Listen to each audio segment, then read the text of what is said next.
உயிரி விலங்கியல் பாட பகுதி முதல் லெசன் ரீப்ரொடக்ஷன் இன் ஆர்கானிசம். அதில் வந்து ஏசெக்ஷுவல் ரீப்ரொடக்ஷன் பார்த்து முடித்தோம்.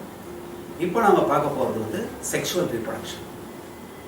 பாப்பமா ஸ்டூடெண்ட்ஸ், இன்னைக்கு நம்ம பார்க்க போகிறது ப்ரீவியஸ் கிளாஸோடைய continuation, reproduction in organism, 12th standard zoology, reproduction in organisms. அதில் ஏற்கனவே நம்ம பார்த்துருக்குறோம். ஃபஸ்ட்டு சாப்டரில் வந்து மோட்ஸ் ஆஃப் ரீப்ரொடக்ஷன் பார்த்துட்டோம், ஏசெக்ஷுவல் ரீப்ரொடக்ஷன் பார்த்துட்டோம்.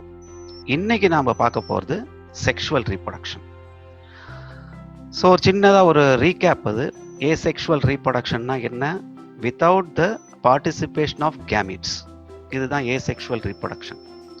செக்ஷுவல் ரீப்ரொடக்ஷனில் ரொம்ப தெளிவாக இருக்கும். கேமிட்ஸ் கண்டிப்பாக இருக்கும் அதில். ஸோ இந்த கேமிட்ஸ் எங்கேருந்து வருதுன்னா பேரண்ட்டுக்கிட்ட இருந்து வருது இந்த gametes. So fusion of these gametes is called as sexual reproduction. So ரெண்டு கேமிட்ஸ் இருக்குது.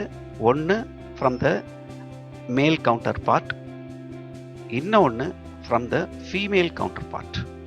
ஸோ மேல் கவுண்டர் பார்ட்லேருந்து வரக்கூடிய கேமிட்டை நம்ம ஸ்பெர்ம் அப்படின்னு சொல்கிறோம். ஃபீமேல் கிட்டேருந்து வரக்கூடியதை நம்ம எக் அப்படின்னு சொல்கிறோம். ஓகேவா? ஸோ இந்த மாதிரி ரெண்டு கேமிட்ஸ் ஃபார்ம் ஆகணும். இப்போ நான் ஒரு சின்னதாக ஒரு மேத்தமேட்டிக்கல் ப்ராப்ளம் சொல்ல போகிறேன். ஹியூமன் பீயிங் எடுத்துக்கிட்டோம்னா மேல் கிட்ட 46 குரோமோசோம்ஸ் இருக்குது, ஃபீமேல் கிட்ட 46 குரோமோசோம்ஸ் இருக்குது. ஸோ இங்கேருந்து செல் டிவிஷன் மூலமாக நமக்கு கிடைச்ச அந்த ஸ்பெர்மு 46 குரோமோசோம்ஸ் இருக்குதுன்னு வச்சுக்குவோம். அதுலேருந்து தானே வரணும் மைட்டாசிஸ். அதே மாதிரி இங்கேயும் 46 வருது. ரெண்டும் ஃபியூஸ் ஆகுது. எவ்வளோ வரும்? 92. அப்பா கிட்ட எவ்வளோ இருக்குது? 46. அம்மா கிட்ட எவ்வளோ இருக்குது? 46. உன்கிட்ட மட்டும் எப்படி 92 இருக்கும்? வாய்ப்பில்லை. அப்போ எனக்கு இங்கே 46 வரணும்னா என்ன ஆகணும்? பாதி அளவுக்கு குறையணும். 23 தான் இங்கே இருக்கணும். அதே மாதிரி இங்கேயும் வந்து 23 தான் இருக்கணும். So 23 + 23 you get 46. ஸோ வேற என்னமோ நடக்குது இங்கே. நாம் பார்த்த cell division normal cell division இல்லை. இங்கே something is going on. This is called as reduction division. So இந்த ரிடக்ஷன் டிவிஷன் அப்படின்னு சொன்னாலே வந்து எவ்வளோ ரெடியூஸ் ஆகுது நமக்கே தெரியும். பாதி அளவுக்கு ரெடியூஸ் ஆகுது. ஸோ ஒரிஜினல் பேரண்டோடைய குரோமோசோம் எண்ணிக்கையை நம்ம கரெக்டாக எஸ்டாப்ளிஷ் பண்ணோம்னா இங்கே ரிடக்ஷன் டிவிஷன் நடக்கும். ரிடக்ஷன் டிவிஷன்னா இங்கிலீஷ் பேசுகிறவங்க, இங்கிலீஷ் படிக்கிறவங்க ரிடக்ஷன் டிவிஷன். நம்ம சயின்ஸ் படிக்கிறோம், அதனால் அதுக்கு ஒரு சயின்டிஃபிக் நேம் வச்சுக்கணும். அதுக்கு பேர் தான் மியாசிஸ். ஓகேவா? ஸோ இந்த மாதிரி ஒரு மியாட்டிக் டிவிஷன் நடக்குது, அதாவது ரிடக்ஷன் டிவிஷன் நடக்கிறது தான் நம்ம செக்ஷுவல் ரீப்ரொடக்ஷனில் பரவலாக பார்க்கலாம். இந்த மாதிரி குரோமோசோம்ஸு 2n அப்படின்னு இருக்கணும். 2nனா என்னன்னு கேட்கக்கூடாது. நீங்கள் ஏற்கனவே இதை 9th ஸ்டாண்டர்ட்லேருந்து படிச்சு நிற்கிறீங்க. 2 செட் ஆஃப் குரோமோசோம்ஸ் இருக்குது நமக்கு. 23 ஒரு செட்டு, இன்னொரு செட்டு 23. ஸோ ரெண்டுமே சேர்ந்தது தான் வந்து இது. எனக்கிட்ட 23 இருக்குது, எங்கள் மாமா கிட்ட 23 இருக்கும், எங்கள் தாத்தா கிட்ட 23 இருக்கும். குரங்கு கிட்ட எவ்வளோ இருக்கும் நமக்கு தெரியாது. 24 இருக்கும் கொரில்லா கிட்ட. செட்டு. ஸோ மாறிக்கிட்டே வரும். அதனால மேக்ஸ் மாதிரி n நம்பர் ஆஃப் குரோமோசோம்ஸ்னு சொல்லிட்டாங்க. அப்போ n நம்பர் ஆஃப் குரோமோசோம் இங்கே ஸ்பெர்ம்லேயோ எக்லேயோ இருந்ததுன்னா இங்கே எவ்வளோ இருக்கும்? Double the number of chromosome, 2n. So n-க்கு ஒரு பேர் கொடுத்துருக்காங்கப்பா. இதுவும் நீங்கள் ஏற்கனவே படிச்சிருப்பீங்க. அதுக்கு பேர் ஹேப்ளாய்டு. அப்படின்னு சொன்னால் n நம்பர் ஆஃப் குரோமோசோம். இதுக்கு பேர் டைப்ளாய்டுன்னு சொன்னால் நல்லா இருக்காது, டிப்ளாய்டுன்னு சொல்லுவாங்க. டை அப்படின்னா 2, டிப்ளாய்டு அப்படின்றோம்.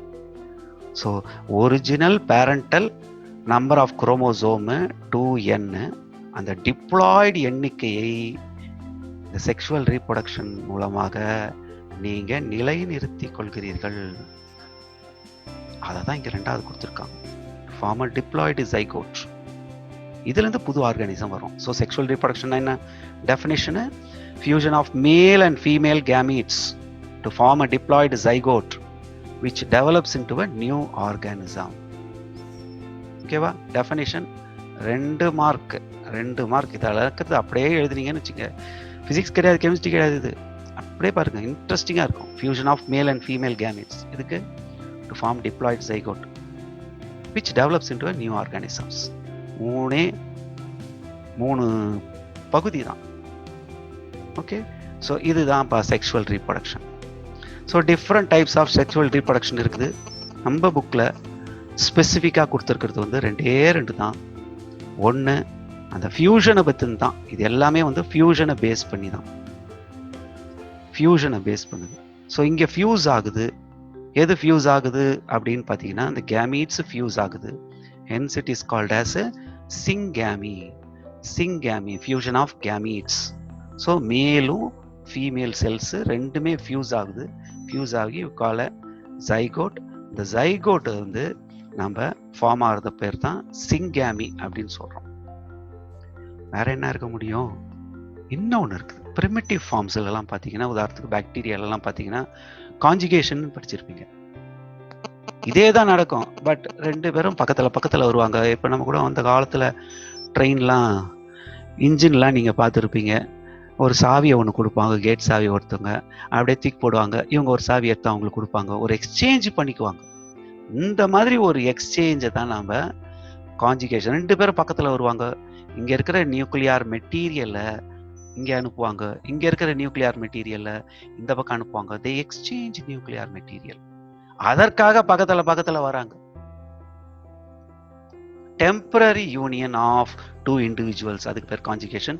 லோயர் அனிமல்ஸ்லாம் நீங்கள் பார்க்கலாம். ஓகேவா? ஒன்று பார்க்க போகிறோம். இது ஃபுல்லாக கிடையாது, ஏதாவது 2 டைப் அப்படின்றத பார்க்கலாம். So first we'll take up syngamy. சிங்கேமினா என்ன? இப்போதான் சொன்னேன், ஃபியூஷன் ஆஃப் 2 ஹேப்ளாய்டு கேமீட்ஸ். ஞாபகம் இருக்கா? இப்படி சொன்ன ஹேப்ளாய்டு அப்படின்னு சொன்னோம்னா n நம்பர் ஆஃப் குரோமோசோம்ஸ் இருந்ததுன்னா haploid, 2n diploid. So 2 haploid set of chromosomes ஒன்றாக சேர்ந்தால் நமக்கு டிப்ளாய்டு ஜைகோட் கிடைக்குது. சேர்றதுன்றது கிடையாது, இட் இஸ் ஃபியூஷன்.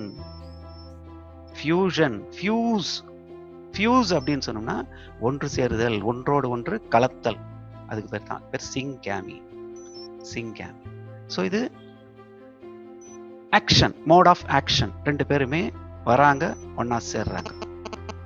வேற எப்படி இதை கிளாஸிஃபை பண்ணலாம் அப்படின்னு பார்த்தீங்கன்னா, இதே மாதிரி யூனியனை வந்து வேற எப்படி கிளாஸிஃபை பண்ணலாம்? யூனியன் தான் ஆகும், பட் இந்த செக்ஷுவல் ரீப்ரொடக்ஷனை வேற எப்படி சொல்லலாம் அப்படின்னு யோசிச்சிங்கன்னா, எங்க இந்த ஃபர்டிலைசேஷன் நடக்குது அப்படின்றது. என்னங்க சார் புதுசாக ஒரு வார்த்தை சொல்றீங்க, ஃபர்டிலைசேஷனா அப்படின்னா என்ன? இந்த ஃபியூஷனை தான் நம்ம ஃபர்டிலைசேஷன் சொல்றோம். ஃபியூஷன்ன்றது வந்து it is a English literary term. அதுக்கு நம்ம சயின்ஸ் படிக்க தேவையில்லை. So science term, scientific term இருக்கணும் அப்படின்றதுக்காக தான் டெக்னிக்கல் டேர்ம் ஃபர்டிலைசேஷன். புதுசாக அறிமுகப்படுத்தலை, இதெல்லாம் வந்து 8th 9th 10th எல்லாம் படிச்சிருக்கீங்க, 11th கூட படிக்கிறீங்க.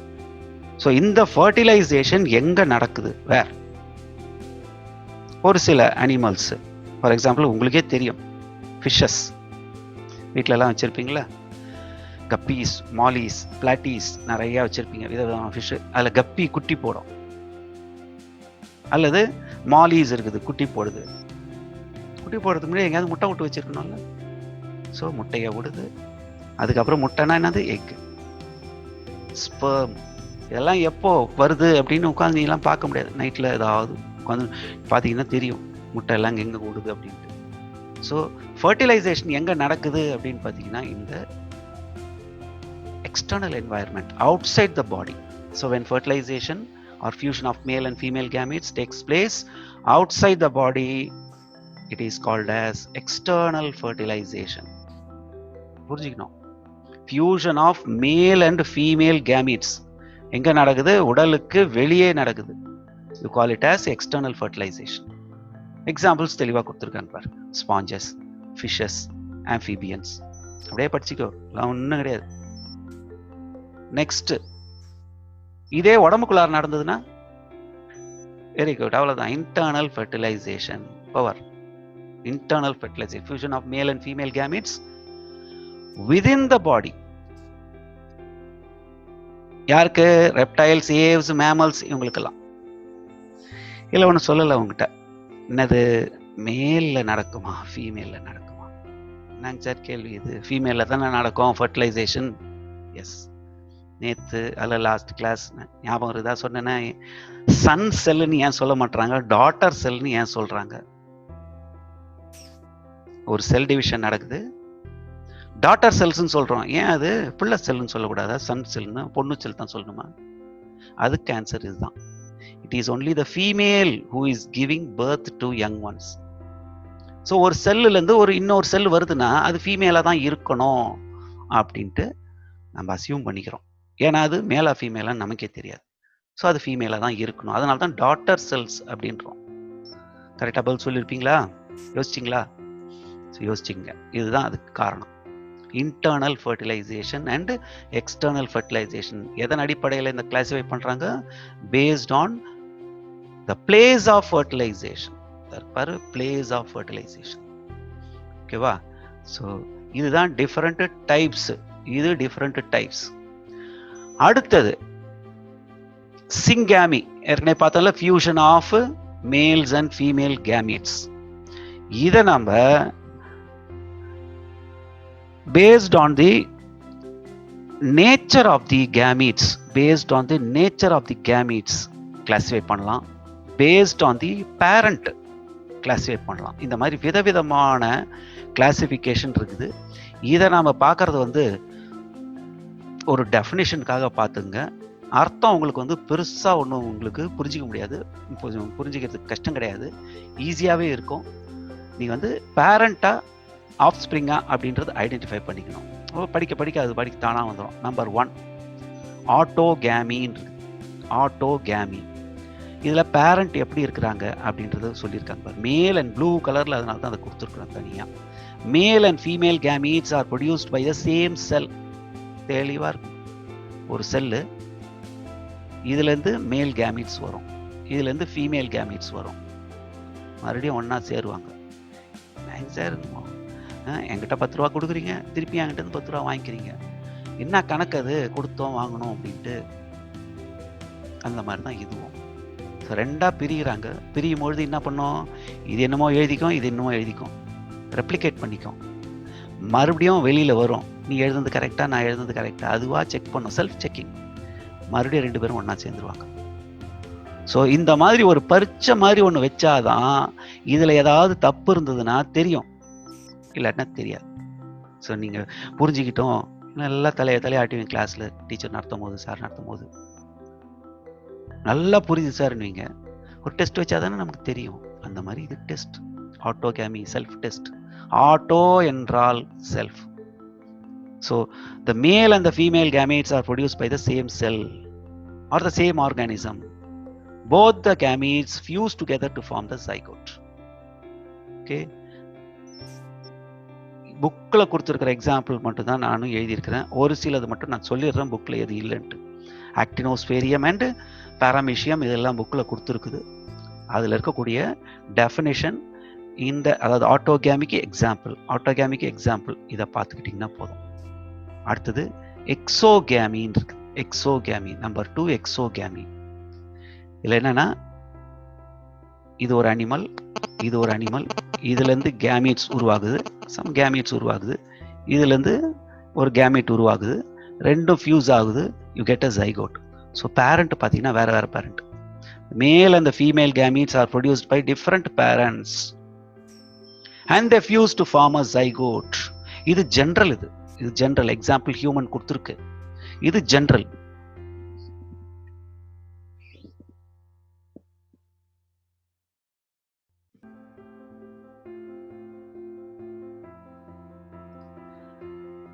ஓகே. எக்ஸோகேமி அப்படின்னு சொன்னா பேரண்ட் டிஃப்ரெண்டா இருக்கிறாங்க. பேரண்ட் கிட்ட இருந்து வரக்கூடிய அந்த செல்ஸ், அதாவது கேமீட்ஸ், அதெல்லாம் ஞாபகம் வச்சுங்க. இதெல்லாம் வந்து சிங்கிள் செல்.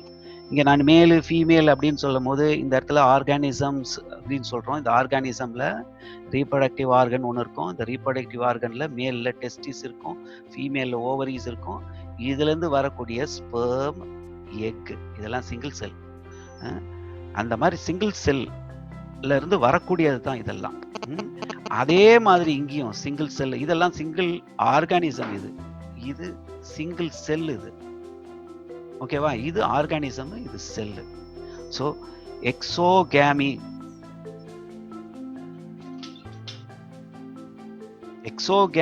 அப்படின்னு சொன்னோம்னா the male and female gametes are produced from different parents. ஓகேவா? அடுத்தது நம்பர் 3.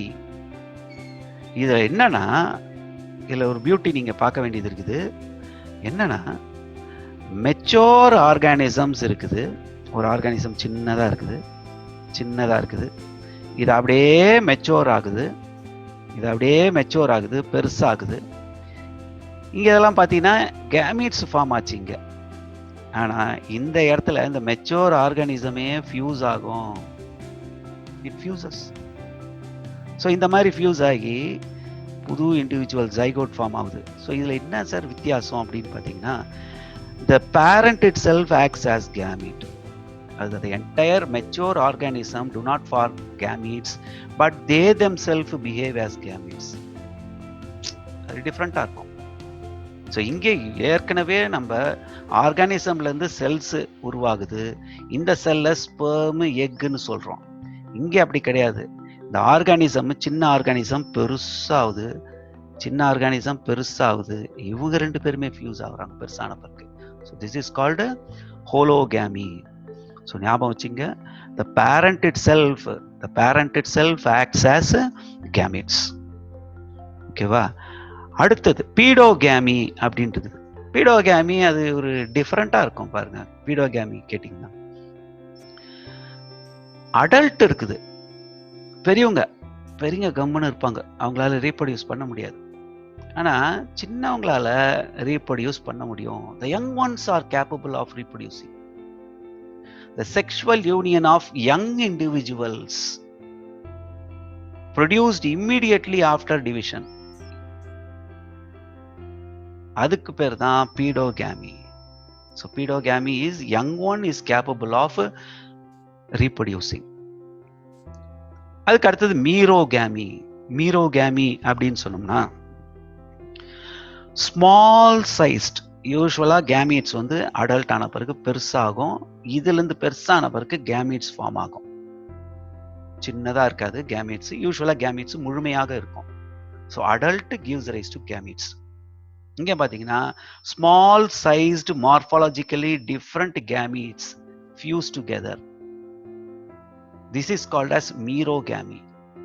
இது ஜென்ரல் டேர்ம், ஜென்ரல், ஸ்பெசிஃபிக்கா அனிமல்ஸ்க்கு கிடையாது. ஜென்ரலா மீரோகேமி அப்படின்னு சொன்னா fusion of small sized morphologically different gametes. Morphologically different gametes.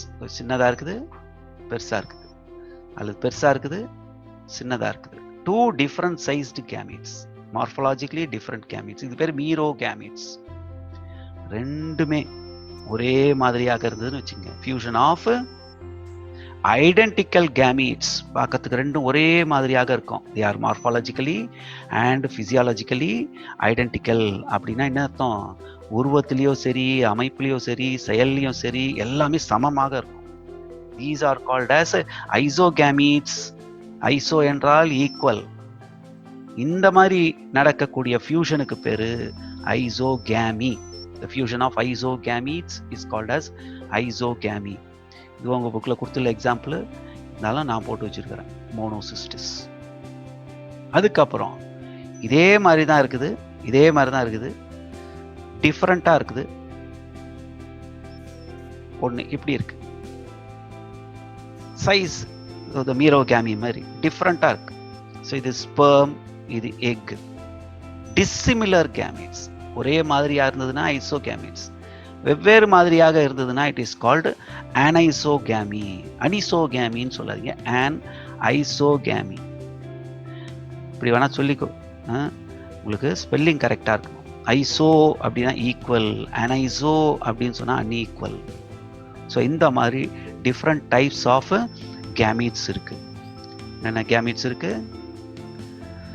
ஆட்டோகேமி, எக்ஸோகேமி, ஹோலோகேமி, பீடோகேமி, மீரோகேமி, isogamy and anisogamy. So these are the different types of gametes that you see participating in fusion, syngamy. ஓகேவா? அடுத்த முக்கியமானது ஒருத்தர், அதாவது நம்ம சிங்காமியை பத்தி பார்த்துட்டோம். ரெண்டாவது கான்ஜுகேஷன். கான்ஜுகேஷன் கான்ஜுகேஷன்னா என்ன? சொன்னால ரயில் பெட்டி சாவி சிக்னல் எக்ஸ்சேஞ்ச் பண்றாங்க. ஸோ அந்த மாதிரி ஒரு பாக்டீரியா இங்கே இருக்குது, இன்னொரு பாக்டீரியா இங்கே இருக்குது.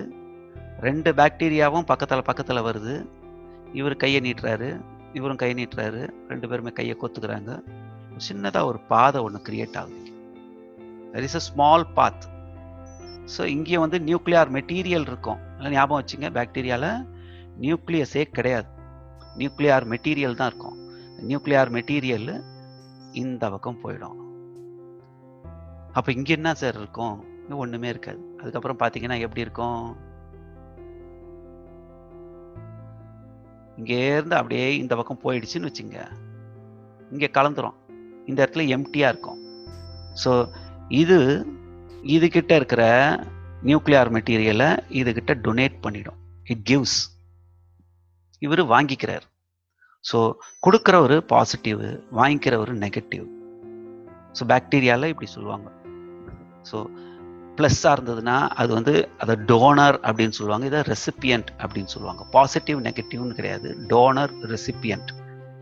ஸோ இந்த மாதிரி டெம்பரரியாக சேர்ந்து தன்னுடைய ஜெனட்டிக் மெட்டீரியலை எக்ஸ்சேஞ்ச் பண்ணிக்குது அப்படின்னு சொன்னால் that is called as conjugation. இப்போ பாருங்க என்ன எழுதியிருக்கு, conjugation is a temporary union of two individuals of the same species.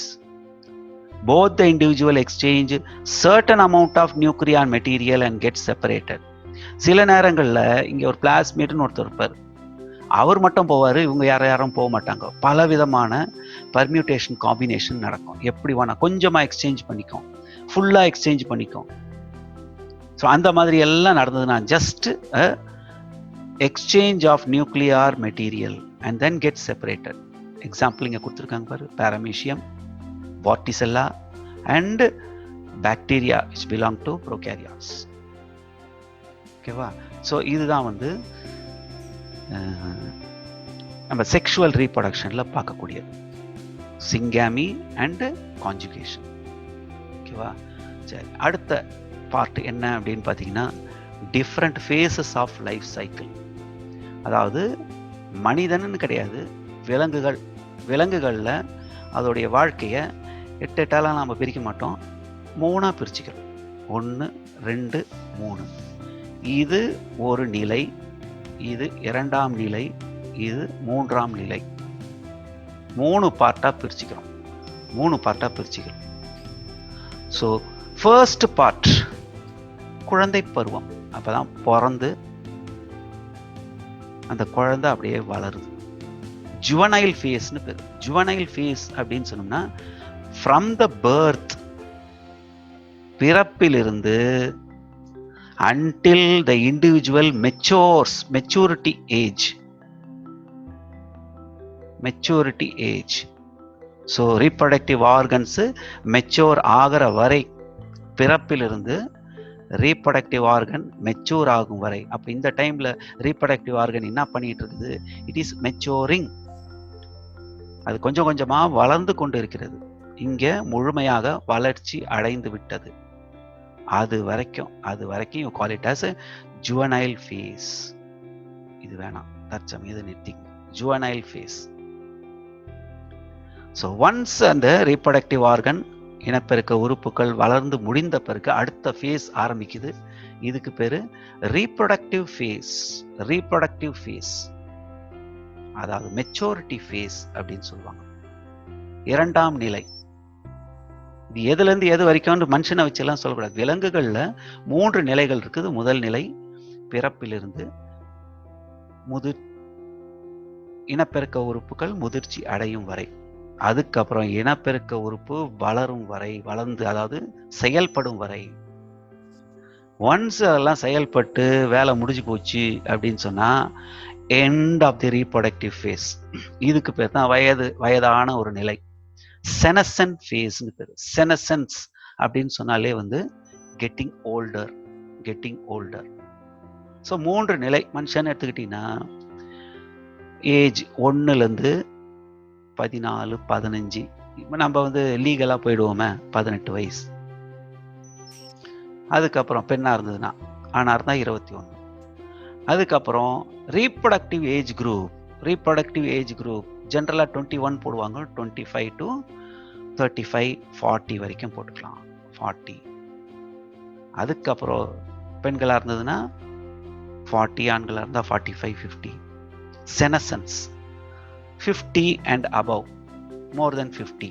செனசன் வயதான நிலை. So phases of life cycle இது கேட்பாங்க. இது வந்து 5 மார்க் கொஸ்டின் கேட்குற அளவுக்கு இதில் சப்ஸ்டன்ஸ் இருக்கு. So juvenile phase, reproductive phase, senescence phase. These are the 3 phases of life cycle. உங்கள் புக்லேயும் இந்த கொஸ்டின் இருக்கும்னு நினைக்கிறேன். ஓகேவா? ஸோ இந்த ரீப்ரொடக்டிவ் ஃபேஸ் தான் நம்ம முக்கியமாக பார்க்கணும். ஏன்னா இந்த லெசனை தான் நம்ம இந்த யூனிட்டில் படிக்கிறோம். ஸோ நான் அன்றைக்கி சொன்ன மாதிரி ரீப்ரொடக்ஷன் பற்றினது தான் இந்த யூனிட்டு. ஸோ இங்கே வந்து ரீப்ரொடக்டிவ் ஃபேஸில் 2 விதமான நிலைகள் இருக்குது. ஒன்று, ஒரு குறிப்பிட்ட சீசனில் ரீப்ரொடியூஸ் பண்ணுறது. ஃபார் எக்ஸாம்பிள் சீசனல் ப்ரீடர்ஸ் அப்படின்னு சொல்லுவாங்க. இன்னொன்று கண்டினியூவஸ் ப்ரீடர்ஸ் அப்படின்னு சொல்லுவாங்க. ஒரு வருடத்தில் ஒரு குறிப்பிட்ட ஒரு மாதத்தில் வந்து அவங்க ரீப்ரொடியூஸ் பண்ணுவாங்க. For example frogs, lizards, birds, deers, இது எல்லாமே பார்த்தீங்கன்னா சீசனல். ஃப்ராக்ஸு, லிசர்டு, பேர்ட்ஸ் நமக்கே தெரியும். ஒரு குறிப்பிட்ட மாதத்தில் தண்ணி எப்போ நிறையா இருக்குதோ அந்த டைமில் பேர்ட்ஸ் வந்து இனப்பெருக்கம் செய்யும். ஃப்ராக்ஸும் அதே மாதிரி தான். லிசர்ட்ஸுக்கும் ஒரு டைம் இருக்கும், ட்ரை சீசனாக இருக்கணும். ஸோ இதெல்லாம் they are called as seasonal breeders. Continuous breeders என்ன அப்படின்னு கேட்டால் அவங்க throughout the year they can breed. For example, நம்ம பவுல்ட்ரி, கோழி, ஹனி பீஸ், ரேபிட்ஸ், ரேட், அதெல்லாம் டாக்ஸ் கூட ஒரு சீசன் கூட பார்க்கலாம். பட் ரேபிட்ஸ் அப்படி கிடையாது, ஹனி பீஸ் அப்படி கிடையாது. பவுல்ட்ரி எப்போ வேணா throughout the year it can breed. ஓகேவா?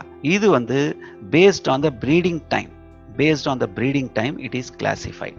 ஸோ இதெல்லாம் சின்னதாக நம்ம மாடியூல்ஸாக இருக்கு.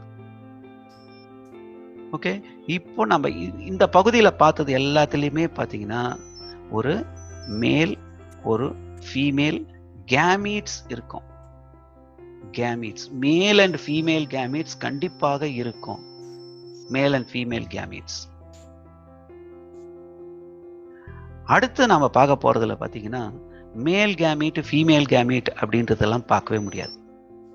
மேல் female gametes we cannot see. ஏன் அந்த மாதிரி பார்க்க முடியாது அப்படின்னு பார்த்தீங்கன்னா இட் இஸ் நாட் நெசசரி, தேவையில்லை. என்னங்க சார், ஃபியூஷனுக்கு டெவலப்மெண்ட்டுக்கு ஜைகோட் ஃபார்ம் ஆகணும்னா ஸ்பெர்மும் எக்கும் ஃபியூஸ் ஆகணுமே. ஆனால் வேண்டான்றீங்களேன்னா வேண்டாம். ஃபார் எக்ஸாம்பிள் இப்போ திராட்சை பழம்லாம் கிடைக்கும் நிறையா. சீட்லெஸ்ன்னு கேள்விப்பட்டிருப்பீங்க நீங்கள். மாதுளம்பழம் சீட்லெஸ், திராட்சை பழம் சீட்லெஸ். சீடு அப்படின்னா என்னது? அடுத்த ஜெனரேஷனுக்கு எடுத்துக்கிட்டு போகணும், அதுதான் சீடு. சீடு இல்லாமல் இருக்குமா அப்படின்னா இல்லை, சீடு இல்லை. அப்போ சீடு இல்லாமல் எப்படி சார் இது வளரும்? What happen to the seed? So நீங்கள் பிளான்ட்ஸில் கொஞ்சம் நீங்கள் யோசிக்கணும். Ovaries will be there, ovules will be there.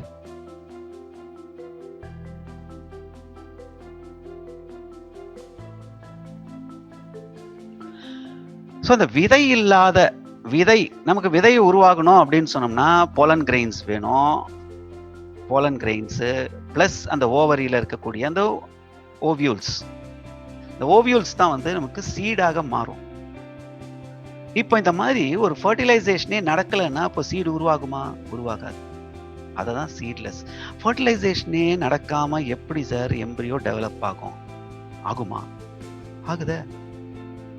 Development of an egg into a complete individual.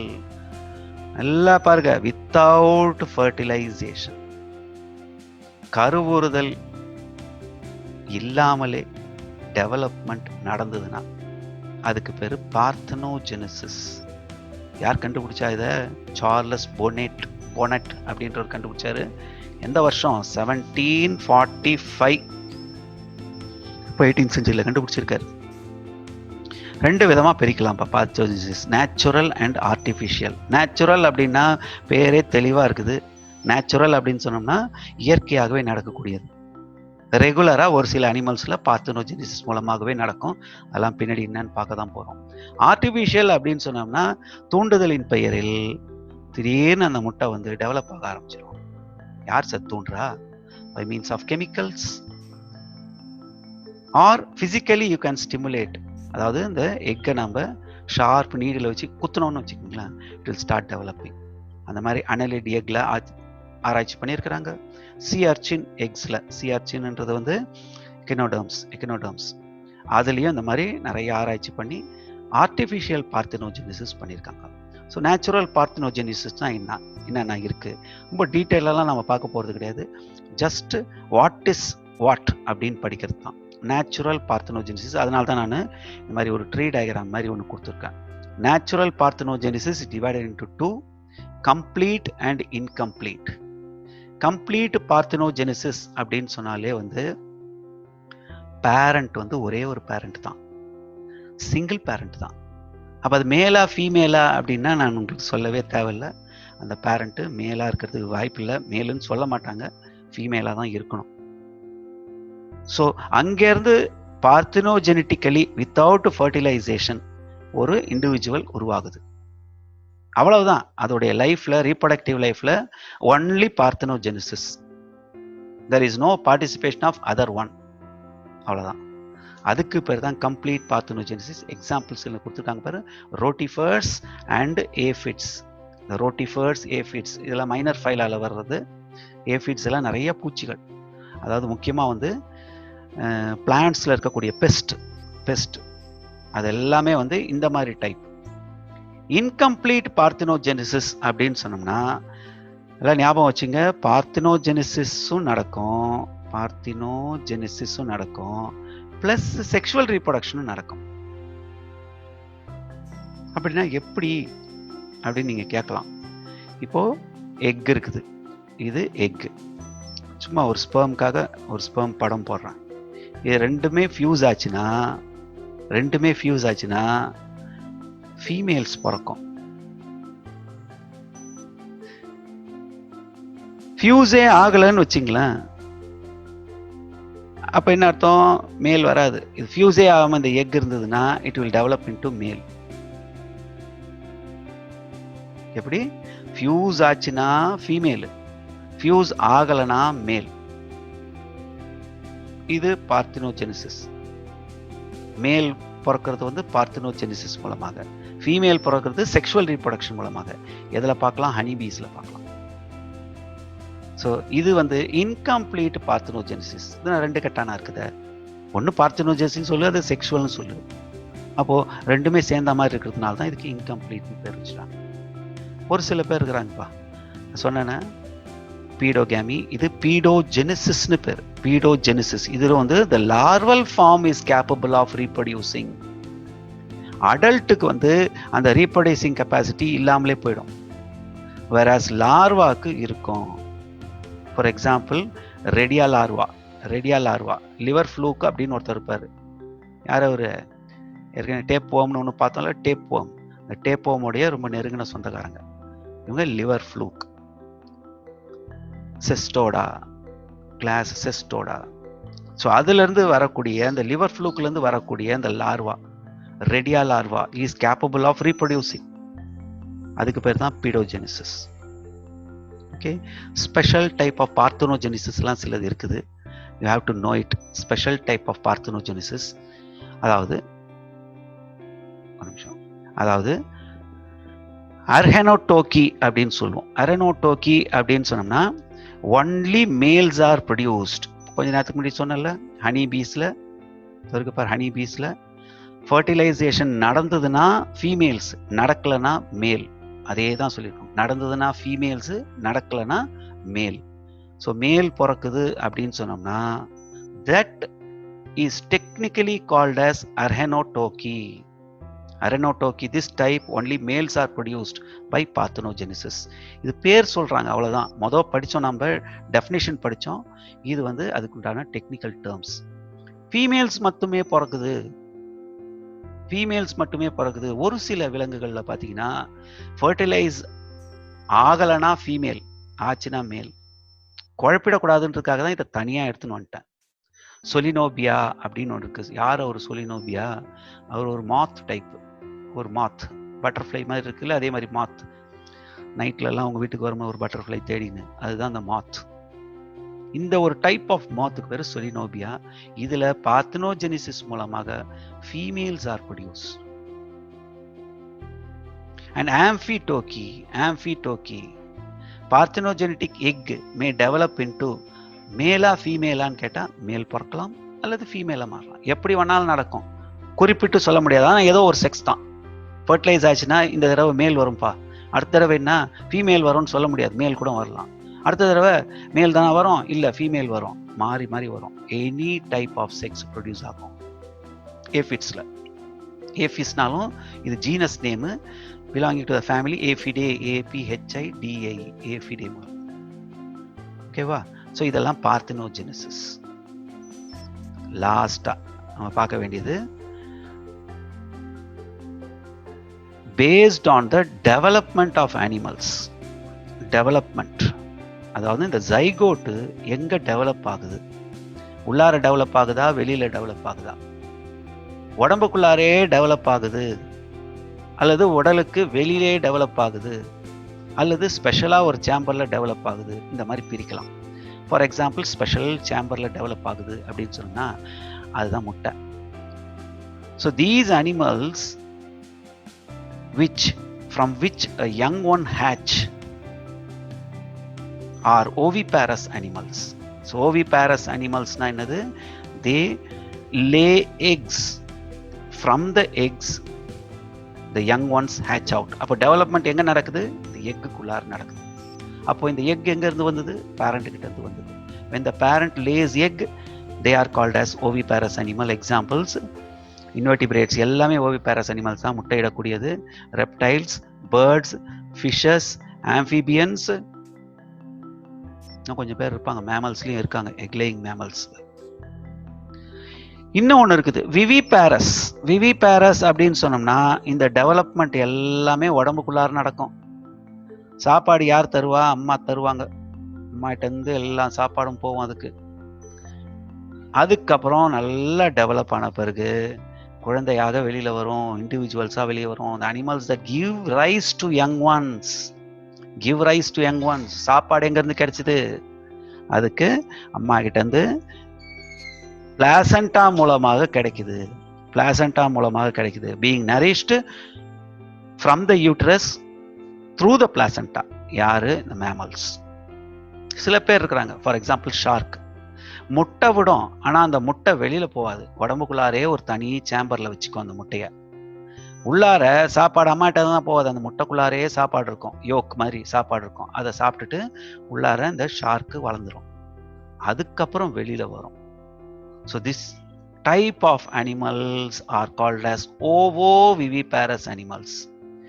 முட்டை கண்டிப்பாக விடும். அந்த முட்டை அந்த மதரோடைய பாடிக்குள்ளாரே இருக்கும். they hatch inside the body itself. But ரெண்டுத்துக்கும் வித்தியாசம் என்னன்னா, விவிபேரஸ்ல தாய்கிட்ட இருந்து உணவு போகும் அந்த யங் ஒனுக்கு. ஓவோவிவிபேரஸ்ல அந்த எக்கிலே உணவு இருக்கும். ஓகேவா? ஸோ இவ்வளவு தான் இருக்குது செக்ஷுவல் ரீப்ரொடக்ஷனில். ஓகே, ஒரு சின்னதாக ஒரு ரீகேப்பு, என்னென்னலாம் பார்த்துக்கிட்டு இருந்தோம் அப்படின்றது ஒரு சின்னதாக ஒரு டயக்ராம் மூலமாக இதில் இருக்கும். Different types of reproduction. முக்கியமாக செக்ஷுவல் ரீப்ரொடக்ஷனில் பெரிய கஷ்டம் கிடையாது, ரெண்டே தான், சிங்காமி அண்ட் கான்ஜுகேஷன் ஃபினிஷ்டு. ஆனால் ஏ செக்ஷுவல் தான் நிறையா இருக்குது ஏ செக்ஷுவலில். எப்படி பிரிச்சிருக்கிறோம் அப்படின்றத பாருங்கள். ஏசெக்ஷுவலில் ஒரு சம்மரி தான் இது, வேறு ஒன்றும் கிடையாது. ஏசெக்ஷுவல் ரீப்ரொடக்ஷனில் fission, sporulation, budding, gemmule formation, fragmentation and regeneration. இதுதான் வந்து primary classification. First step fission, sporulation 1, 2, 3, 4, 5, 6. ஒவ்வொன்றும் என்ன அப்படின்றது ஃபிஷன்னா டிவிஷன், ஸ்போர்லேஷன்னா ஸ்பெஷல் டைப் ஆஃப் டிவிஷன்ஸ், அவ்வளோதான். ஃபிஷனில் பார்த்தீங்கன்னா 4 டைப் இருக்குது. 1, 2, 3 and 4 4 டைப் இருக்குது. 2ஆக டிவைட் ஆகுறது, மோர் தென் 2ஆக டிவைட் ஆகுறது, ஸ்பெஷல் மல்டிபிள் ஃபிஷன்லாம் இருக்குது. ஸோ 2ஆக டிவைட் ஆகிறதுக்கு பேர் பைனரி ஃபிஷன். இதில் தான் நம்ம பார்த்தோம் simple irregular, transverse, longitudinal and oblique. So இதுக்கு ஒவ்வொன்றுத்துக்கும் நீங்கள் எக்ஸாம்பிள் எழுதிட்டிங்கன்னா, இது அழகாக இதே மாதிரி ஒரு சார்ட் போட்டு ஒரு எக்ஸாம்பிள் எழுதிட்டிங்கன்னு வச்சுக்கோங்களேன், B very easy for you to study this. So இது கண்டிப்பாக கேட்பாங்க, எல்லாம் படிச்சுக்கணும், புரியுதா? So once again coming to the first part, என்னென்ன இருக்குது.